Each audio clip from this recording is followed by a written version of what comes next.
Donald Trump cumple sus primeros 100 días al frente del gobierno de Estados Unidos con un avance decidido de su agenda: expansión del poder presidencial, mano dura contra la migración, diplomacia agresiva y un choque frontal con las instituciones democráticas. La Casa Blanca criticó duramente a Amazon. El presidente Donald Trump llamó a Jeff Bezos en la mañana de este martes después de que la empresa considerara que mostraría el costo adicional de los aranceles sobre algunos artículos. La electricidad se restableció casi por completo el martes en España y Portugal tras largas horas de un apagón eléctrico masivo de origen desconocido que provocó una jornada caótica en la península ibérica. El Kremlin ha publicado una declaración de Putin en la que afirma que soldados norcoreanos participaron activamente en la guerra contra Ucrania. Rusia anunció que todas las tropas ucranianas han sido retiradas de su región de Kursk, cuyo control perdió Moscú el año pasado a causa de una incursión ucraniana por sorpresa.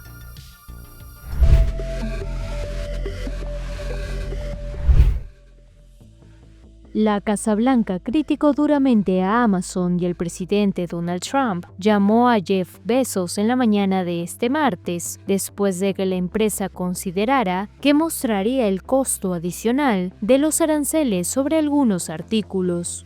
Trump llamó a Bezos para quejarse de los informes que indicaban que Amazon estaba considerando mostrar el costo de los aranceles de Estados Unidos junto a los precios de ciertos productos en el sitio web de la compañía, según informaron a CNN dos altos funcionarios de la Casa Blanca. Punch Bowl News fue el primero en informar que Amazon pronto mostrará qué porcentaje del costo de un artículo proviene de los aranceles junto al precio total de venta del producto. Esta medida podría mostrarle directamente a los consumidores de Estados Unidos cómo los aranceles están afectando el costo de los bienes. Trump ha impuesto aranceles del 145% a las importaciones de China y un impuesto mínimo del 10% a las de todos los demás países. La llamada se produjo poco después de que uno de los altos funcionarios llamara al presidente para informarle de la noticia. En una rueda de prensa este martes, la secretaria de prensa de la Casa Blanca, Karoline Leavitt, calificó la medida como un acto hostil y político y añadió que ya había hablado del asunto con el presidente Trump. Acabo de hablar por teléfono con el presidente sobre el anuncio de Amazon. Este es un acto hostil y político por parte de Amazon. ¿Por qué Amazon no lo hizo cuando la administración Biden elevó la inflación a su nivel más alto en 40 años? Un portavoz de Amazon declaró a CNN que la medida nunca se consideró para el sitio web principal de Amazon y que no se ha implementado en ninguna de sus propiedades. La guerra comercial con China ha amenazado con afectar negativamente a los vendedores en la plataforma de terceros de Amazon, que representa aproximadamente el 60% de las ventas en línea de la compañía. Muchos comerciantes tienen su sede en China o dependen de la segunda economía más grande del mundo para obtener y ensamblar sus productos. En sus primeros 100 días, luego de volver a la Casa Blanca, Donald Trump ha dejado claro que su segundo mandato busca marcar un antes y un después en la historia política estadounidense. El mandatario afirmó que estos primeros 100 días ha cumplido las promesas que hizo durante su campaña electoral, utilizando las potestades ejecutivas como debe ser, según él. Entre sus acciones destaca la ofensiva comercial con nuevos aranceles, el intento de anexar Groenlandia y Canadá y la promesa incumplida de terminar la guerra en Ucrania en un solo día, aunque el mandatario asegura haber cerrado 200 acuerdos internacionales. La nueva presidencia de Trump ha batido récords en el uso de órdenes ejecutivas, superando las 130 en apenas 3 meses. La eliminación de agencias estatales y la imposición de aranceles comerciales marcan su estrategia respaldada por emergencias nacionales declaradas de forma polémica. Académicos y ONGs alertan de una deriva hacia un autoritarismo competitivo similar al observado en Rusia o Venezuela, mientras que la confianza ciudadana en la democracia estadounidense alcanza mínimos históricos, según el estudio Brightline Watch. Mientras que Trump gobierna sin contrapesos relevantes en el Congreso, los demócratas trabajan para reconstruir su voz de cara a las legislativas de medio mandato en 2026. Aunque figuras como Bernie Sanders, Alexandria Ocasio-Cortez y Gavin Newsom emergen como líderes visibles, falta cohesión y estrategia común. Analistas advierten que los demócratas deben conectar más directamente con las preocupaciones materiales de los ciudadanos si quieren revertir la actual ventaja republicana. En política exterior, Trump ha reinstaurado con fuerza la doctrina de la ley del más fuerte, despreciando organismos multilaterales, acercándose a líderes autoritarios y defendiendo una diplomacia basada exclusivamente en el beneficio inmediato de Estados Unidos. Una de las principales pruebas de su enfoque ha sido el manejo del conflicto en Ucrania. Aunque prometió acabar con la guerra en apenas 24 horas, ha presionado a Kiev a negociar bajo amenazas de cortar la ayuda militar, proponiendo concesiones territoriales a Rusia y el abandono de la aspiración ucraniana de ingresar a la OTAN. En Gaza, luego de impulsar una tregua inicial en el conflicto con Hamas, Trump respaldó sin fisuras la ofensiva israelí, que terminó en un saldo de miles de víctimas. Propuso incluso que Estados Unidos asumiera el control de Gaza para impulsar un proyecto inmobiliario en una acción calificada como limpieza étnica por la comunidad internacional. Además, ha reavivado aspiraciones expansionistas sobre Groenlandia, Canadá y el Canal de Panamá, tensando aún más el orden global. La política migratoria de Trump en sus primeros 100 días ha estado marcada por un endurecimiento radical. Más de 170 decretos firmados buscan acelerar deportaciones, aunque los resultados han sido limitados. Obstáculos legales y operativos han frenado las expulsiones masivas, llevando al gobierno a promover la autodeportación. Sin embargo, las deportaciones de migrantes bajo leyes de tiempos de guerra y la utilización de Guantánamo como centro de detención han generado fuertes críticas y abierto un grave conflicto con el Poder Judicial. El Tribunal Supremo debió intervenir para pausar expulsiones irregulares, mientras la tensión amenaza con derivar en una crisis constitucional. El presidente Donald Trump está celebrando un mitin en Michigan el martes para marcar los primeros 100 días de su segundo mandato, organizando su evento político más grande desde su regreso a la Casa Blanca, en un estado que ha sido especialmente sacudido por sus fuertes aranceles comerciales y su actitud combativa hacia Canadá. Incluso antes de salir de Washington, la Casa Blanca anunció que planeaba aliviar los aranceles automotrices, una medida que podría resonar especialmente en un estado que alberga a varios grandes fabricantes de automóviles. Trump realizó una visita por la tarde a la base de la Guardia Nacional Aérea de Selfridge para un anuncio junto a la gobernadora demócrata de Michigan, Gretchen Whitmer. El presidente dio un discurso a miles de seguidores en el Macomb Community College, al norte de Detroit, luego de su acelerada campaña para trastocar las normas gubernamentales, sociales y de política exterior. 4 de cada 10 estadounidenses aprueban cómo Trump está manejando la presidencia y sus calificaciones sobre la economía y el comercio son aún más bajas. Además, el 46% de los adultos en Estados Unidos aprueban las políticas de inmigración de Trump, con aproximadamente la mitad de los estadounidenses diciendo que ha ido demasiado lejos cuando se trata de deportar a inmigrantes que viven en el país ilegalmente. Michigan fue uno de los estados clave que Trump volteó de la columna demócrata, pero también ha sido profundamente afectado por sus aranceles, incluidos los de nuevos autos importados y piezas de automóviles. Me alegra que haya mencionado a nuestros socios comerciales y aliados asiáticos. Han sido los más abiertos a la hora de cerrar acuerdos. Como mencioné, el vicepresidente Vance estuvo en India la semana pasada. Creo que él y Modi lograron muy buenos avances, así que pude ver algunos anuncios sobre India. Pude ver cómo se concretaban los lineamientos de un acuerdo con la República de Corea y luego hemos mantenido conversaciones importantes con Japón.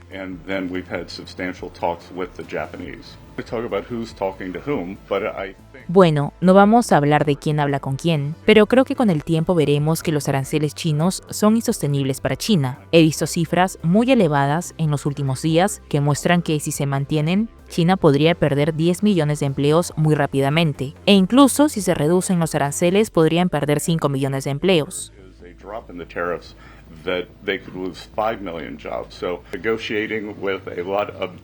Así que estamos negociando con muchos intereses diferentes. Algunos países europeos han colocado un impuesto injusto a los servicios digitales a nuestros grandes proveedores de Internet, Francia e Italia. Otros países como Alemania y Polonia no lo tienen. Por eso queremos que se elimine ese impuesto injusto que afecta a una de las grandes industrias de Estados Unidos. Será un toma y dame. Tienen que resolver algunos asuntos internos antes de poder entablar una negociación externa. No creo que vayamos a tener sobresaltos en la cadena de suministro, y creo que los minoristas han gestionado su inventario y se han anticipado a esto. Hablo con docenas de empresas, a veces a diario, a veces cada semana, y ellos saben que el presidente Trump está comprometido con el comercio justo y han planificado en consecuencia. Convertir la gran marcha del 1 de mayo. El presidente de Venezuela, Nicolás Maduro, calificó el lunes de crimen la separación de una niña de 2 años de su madre durante su deportación, una medida que el Departamento de Seguridad Nacional de Estados Unidos asegura haber tomado para protegerla. El 26 de abril, la Oficina de Seguridad Nacional informó en su web sobre esta separación, señalando que los padres de la niña pertenecen a la temida banda venezolana Tren de Aragua y que actuaron por su seguridad y bienestar. Todo un crimen por donde se vea. Arrebatarle una niña de 2 años a una madre migrante solo porque es migrante y es venezolana y acusarla sin pruebas de que es miembro de una banda criminal y ponerlo como excusa para robarle a su niña es un crimen. En un comunicado divulgado más temprano, Venezuela calificó de secuestro la intervención de Estados Unidos para separar a una niña de su madre. Según el Departamento de Seguridad Nacional estadounidense, la niña está bajo el cuidado y la custodia de la Oficina de Reubicación de Refugiados y actualmente se encuentra con una familia de acogida. La Oficina de Seguridad Nacional acusó a la madre, Yoreli Bernal Inciarte, de supervisar el reclutamiento de mujeres jóvenes para el narcotráfico y la prostitución. El padre, Michael Espinosa Escalona, por su parte, fue acusado de ser teniente del Tren de Aragua y de supervisar homicidios, tráfico de drogas, secuestros, extorsión, tráfico sexual, así como una casa de tortura. Venezuela dijo que el padre fue enviado al Centro de Confinamiento del Terrorismo, CECOT, una cárcel de máxima seguridad en El Salvador, a la que el gobierno de Donald Trump ha expulsado a migrantes que considera criminales, en medio de la ola de deportaciones masivas lanzada tras su llegada al poder. En el CECOT se encuentran más de 250 migrantes venezolanos también señalados de pertenecer al Tren de Aragua. Venezuela exigió la devolución inmediata de la niña y aseguró que recurrirá a todos los mecanismos legales, políticos, diplomáticos y de acciones multilaterales para que se respete la integridad de las familias.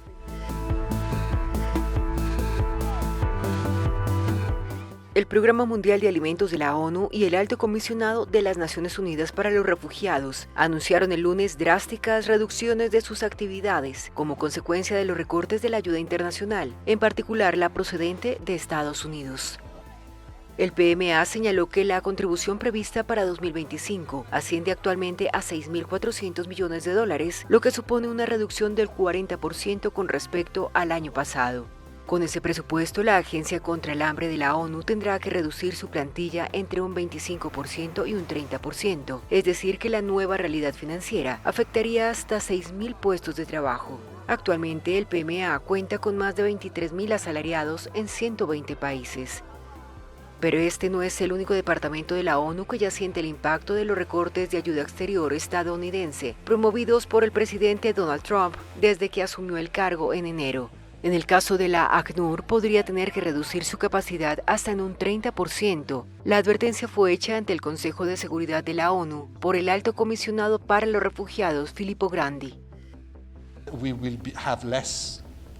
Tendremos menos capacidad de personal y menos oficinas, porque tendremos que cerrar en muchos países y tal vez operar desde un país cubriendo varios países. Esto no es bueno, porque la presencia de ACNUR es importante por razones de protección, para dialogar con los gobiernos, contribuir a debates legislativos y por supuesto para operaciones humanitarias. Así que estoy muy preocupado.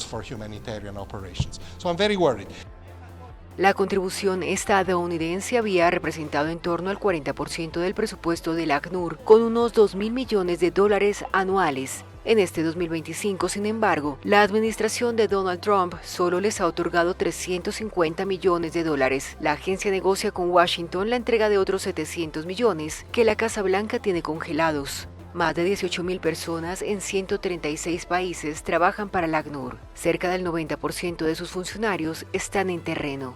Otra de las drásticas decisiones del presidente estadounidense fue la supresión del 83% de los programas de su agencia de desarrollo, USAID, que gestionaba un presupuesto anual de $42.800 millones, equivalentes al 42% de la ayuda humanitaria mundial.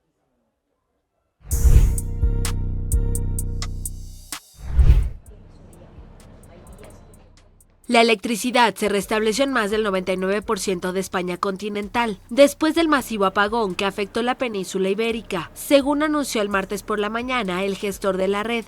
Sobre las 6 de la mañana locales, un 99,16% del suministro eléctrico estaba asegurado, con una producción de 21,26 megavatios, según informó la empresa. En Portugal, según el proveedor local REN, unos 6.200.000 usuarios volvieron a tener corriente. Solo faltaban 300.000 abonados. El lunes, media hora después del mediodía, gran parte de la península ibérica se quedó sin energía. De repente, los celulares perdieron señal, los aparatos electrónicos se desconectaron y ascensores y trenes se pararon. Se desconoce el origen del apagón que provocó una jornada caótica en la península ibérica. El presidente del gobierno de España, Pedro Sánchez, afirmó que la magnitud del apagón no tenía precedentes y reiteró que no se puede descartar ninguna hipótesis sobre su origen.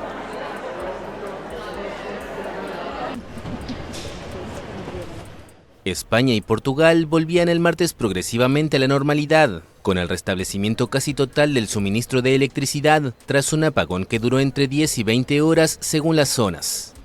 El gestor de la red eléctrica española descartó un ciberataque y explicó que no hubo ningún tipo de intrusión en los sistemas de control de red eléctrica que pudieran haber ocasionado el incidente. Por su parte, el presidente del gobierno, Pedro Sánchez, agradeció la responsabilidad y civismo de la población durante el inédito corte de luz y anunció la creación de una comisión que investigará las causas de lo ocurrido.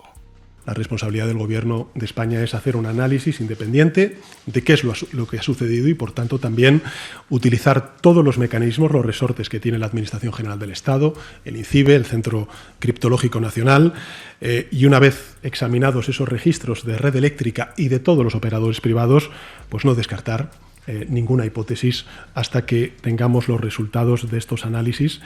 El operador eléctrico del vecino Portugal informó de su lado que la red quedó perfectamente estabilizada y que sus 6,4 millones de clientes tenían servicio.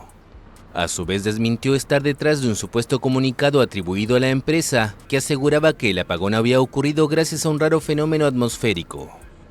El masivo apagón se desató pasado el mediodía del lunes y podría haber tenido consecuencias hasta en Groenlandia, que sufrió por la noche un corte en sus telecomunicaciones, gestionadas en parte desde España. La vuelta de la electricidad permitió reanudar el tráfico ferroviario en varios ejes principales, tras una jornada caótica sin metro, con autobuses saturados, trenes varados y comunicaciones imposibles. Bueno, me ha recordado un poco la época de la pandemia porque había también muy poca gente y entonces pues ha sido un poco recordar de alguna manera, a pesar de la diferencia, pues lo que pasó entonces y ver si no tan poquita gente por la calle.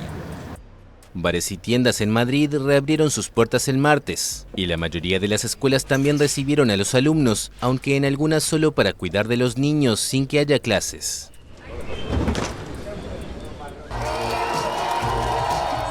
Victoria para el Partido Liberal en las elecciones parlamentarias en Canadá. La formación del primer ministro Mark Carney se impuso el lunes a los conservadores, tras una campaña marcada por la guerra comercial desatada por el presidente estadounidense Donald Trump, quien también amenazó con anexionar a su vecino del norte. Carney, que asumió como primer ministro hace un mes para reemplazar a Justin Trudeau, calificó de traición las acciones del mandatario republicano.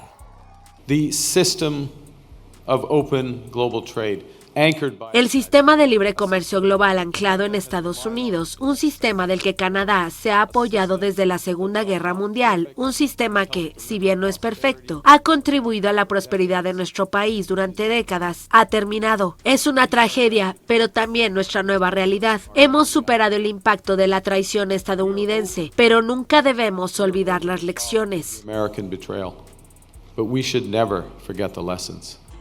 Por su parte, el líder conservador Pierre Poilievre reconoció la derrota y prometió trabajar con los liberales para contrarrestar la guerra comercial de Trump, poniendo a Canadá en primer lugar.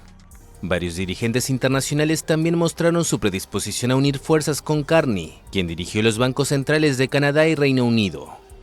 El primer ministro británico Keir Starmer afirmó estar deseoso de fortalecer las relaciones entre ambos países, a su juicio los aliados, socios y amigos más cercanos.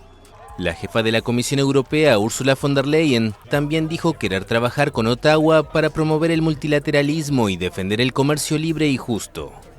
Incluso China, que ha mantenido unas abruptas relaciones con Canadá en los últimos años, expresó su voluntad de desarrollar las relaciones bilaterales sobre la base del respeto mutuo, la igualdad y el beneficio mutuo. 3 personas murieron en un tiroteo el martes en el centro de Uppsala, una ciudad al norte de Estocolmo. Según la cadena TV4, los disparos fueron realizados dentro de un salón de peluquería en el centro de la ciudad. La policía sueca indicó que abrió una investigación por asesinato. El país nórdico ha luchado en los últimos años para frenar los tiroteos vinculados a ajustes de cuentas entre bandas criminales rivales. Los responsables son a menudo adolescentes contratados como asesinos a sueldo porque tienen menos de 15 años, la edad de responsabilidad penal en Suecia. En la vulnerable frontera de Colchane entre Chile y Bolivia, el gobierno chileno endureció su política migratoria cerrando centros de acogida y aplicando un protocolo que reconduce a migrantes irregulares hacia Bolivia. Organizaciones alertan sobre riesgos para los migrantes y posibles efectos negativos, mientras la migración irregular sigue aumentando exponencialmente en el país. Roberto ingresó a Chile la madrugada del 19 de marzo por uno de los muchos accesos irregulares del desierto altiplánico, a temperaturas casi bajo cero, sin agua ni comida, tras 4 horas de camino por el extenso humedal que separa ambos países, engañado por los coyotes. Con Chile no le recomiendo sinceramente a nadie que pase por esa trocha a las 2 de la madrugada, mucho menos con niños. No tienen ni idea de cuánta gente salió llorando de ahí, pensando que se iba a morir en esa trocha, porque pasamos por agua putrefacta, podrida. Un mes antes había cruzado también por un paso irregular y procedentes de Venezuela Indiana García, su marido y su bebé de 2 años. Fue horrible cuando pasé por una zanja, por Bolivia, por Bolivia. Pasé por una zanja y traía bolsos, a mi bebé cargado. Y como la altura, uno como que se ahoga. Y ahí me estaba dando como algo. Y el niño mío también, porque yo lo traía todo con gorro, guantes, polera, de todo. Y él venía así como... Y pasamos corriendo. Cuando pasamos corriendo porque veníamos mi familia y otra familia. Entre 30 o 40 personas, según fuentes de la Policía de Investigaciones PDI, cruzan cada día desde Bolivia por este punto no habilitado cuando cae el sol, acompañados de coyotes, con la esperanza de encontrar en Chile un futuro mejor. Corea del Norte ha reconocido este lunes por primera vez que envió tropas a luchar por Rusia en su guerra contra Ucrania. El líder norcoreano Kim Jong-un había enviado tropas a Rusia en virtud del Tratado de Defensa Mutua, según informó en un comunicado la Comisión Militar Central del gobernante Partido de los Trabajadores. Por su lado, el Kremlin ha publicado una declaración de Putin en la que afirma que soldados norcoreanos participaron activamente en la guerra contra Ucrania. Putin ha agradecido al país asiático la ayuda para expulsar a las tropas ucranianas de Kursk. Quisiera mencionar específicamente la participación de militares de la República Popular Democrática de Corea en la liberación de las zonas fronterizas de la región de Kursk. La derrota completa del enemigo en la zona fronteriza de Kursk crea las condiciones para futuras acciones exitosas de nuestras tropas en otros sectores clave del frente y acerca la derrota del régimen neonazi. El sábado, Rusia anunció que todas las tropas ucranianas habían sido retiradas de su región de Kursk, cuyo control perdió Moscú el año pasado a causa de una incursión ucraniana por sorpresa. Valery Gerasimov, jefe del Estado Mayor de las Fuerzas Armadas de Rusia, también había confirmado que soldados norcoreanos lucharon contra las tropas ucranianas en la región.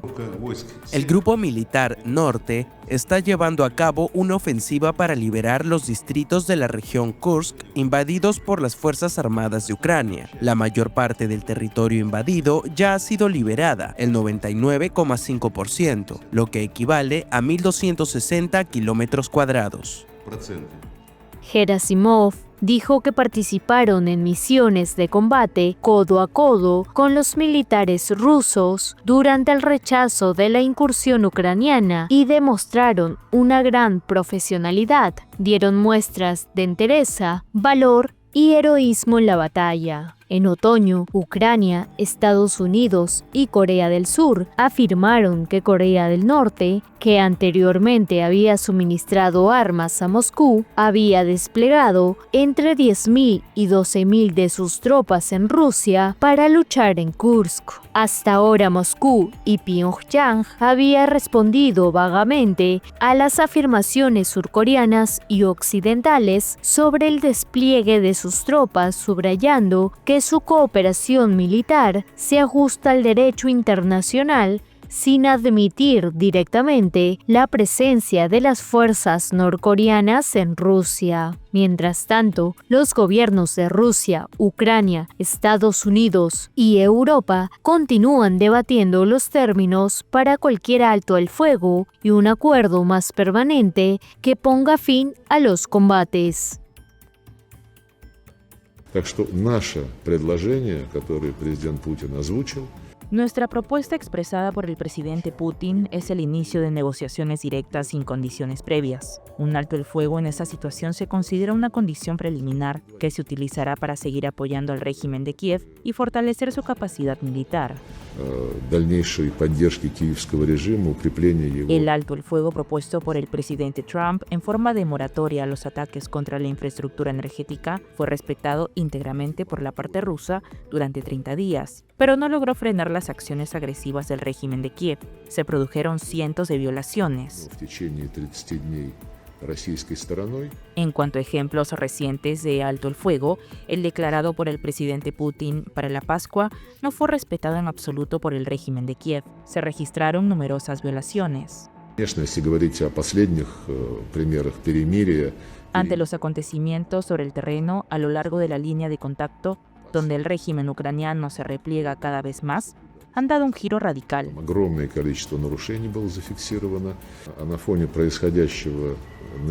Y ahora exigen un alto el fuego inmediato y sin condiciones previas.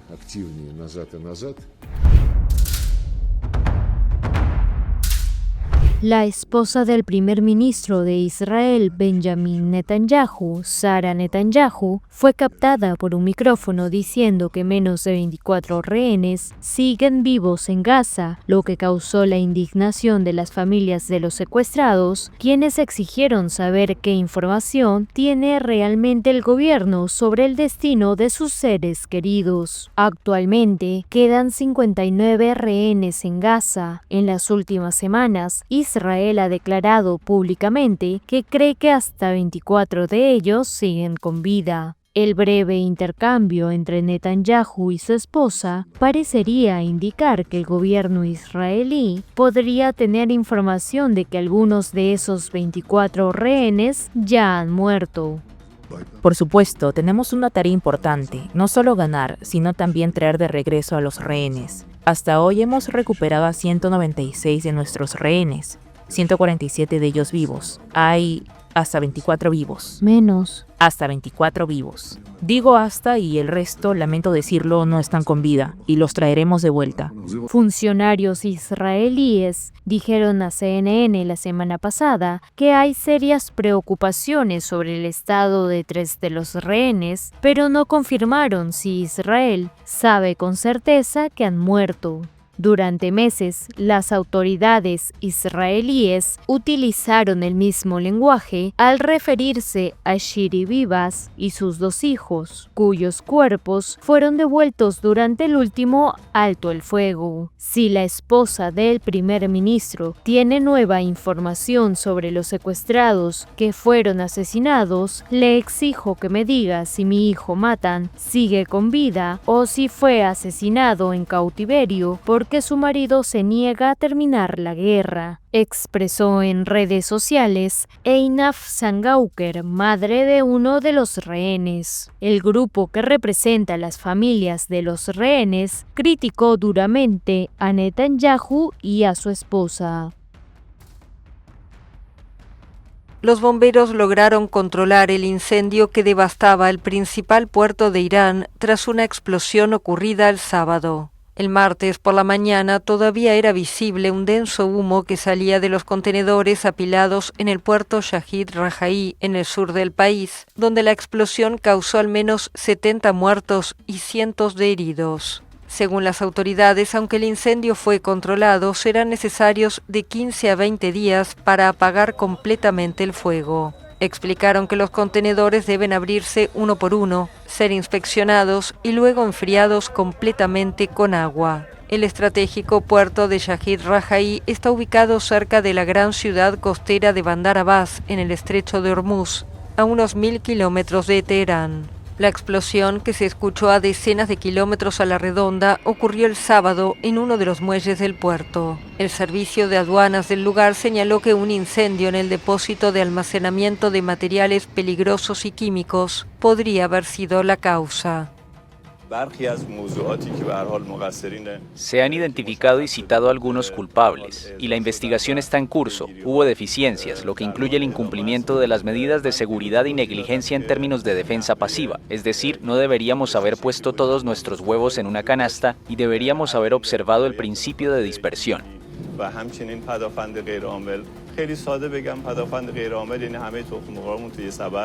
Las autoridades iraníes anunciaron el martes que las operaciones aduaneras fueron reanudadas. La ONG Amnistía Internacional denunció un genocidio en directo cometido por Israel en la Franja de Gaza.